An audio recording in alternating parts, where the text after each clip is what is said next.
En Guinée équatoriale, la justice a rendu public son verdict dans l'affaire Balthazar contre le ministère public concernant les sextapes qui ont secoué le pays il y a quelques semaines, soldés par le limogeage de leurs auteurs de la direction du contrôle fiscal du pays. Tonkulrik Mungengi pour les détails.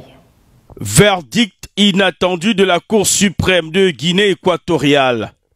Balthazar Ngonga, l'homme à la braguette facile, est acquitté après une incarcération à la suite du scandale de sextape qui a secoué le pays et même le sommet de l'État, forçant la première dame à sortir de sa réserve pour s'insurger contre ce qui pouvait s'apparenter à une chosification de la jeune féminine équato-guinéenne. Pour les juges, dans toutes les vidéos visionnées, les femmes qui fixent l'objectif apparaissent consentantes et de surcroît majeures. En l'absence de plainte pour viol, le tristement célèbre Robert Val est libre de tout mouvement. Aucune plainte ne permet de conclure qu'elles ont été contraintes ou influencées dans leur décision, dixit le tribunal.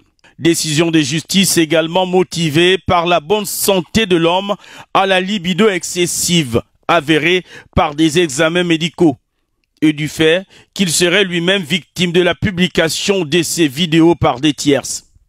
Selon des sources équato-guinéennes proches du dossier contacté par notre rédaction, cette publication faisait suite à un refus de céder au chantage des officiers de police judiciaire en charge de son interpellation pour nécessité d'enquête sur des suspicions de détournement et malversation financière. La même source révèle que l'ancien directeur de l'Agence des investigations financières du pays était abonné à un site privé en ligne de films pornographiques à qui il revendait ses prouesses fantasmagoriques avec pour clause principale la non-accessibilité à ce site dans certaines régions où les acteurs ont des intérêts. Balthazar Ngonga, exfiltré de la Guinée équatoriale pour l'Espagne, craignant pour sa vie, menacé par le désir de vengeance des époux de ses multiples femmes, se serait également fait violemment démolir le postérieur lors de son séjour en prison comme des représailles déguisées. L'homme va probablement continuer le cours normal de sa vie et pourquoi pas faire carrière dans la pornographie avec un impressionnant curriculum vitae à séduire les plus grands producteurs des films exotiques.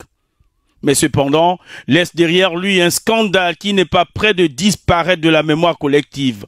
Car quoique les autorités pour limiter la prolifération de ces images de délits sexuels, pour la plupart en milieu professionnel avec en arrière-plan, comme témoin oculaire le drapeau du pays, ait réduit le flux Internet.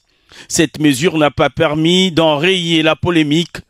Les internautes ont même fait de lui une marque de poser en surfant sur la vague. Des chansons, des photomontages, des médicaments pour la vigueur sexuelle ont vu le jour. Balthazar s'éclipse et laisse derrière lui de nombreux foyers déchirés. Rappelons que l'homme est marié, père de plusieurs enfants et que de folles rumeurs avaient également entaché la probité morale de sa femme qui serait à l'image de son époux. Affaire à suivre.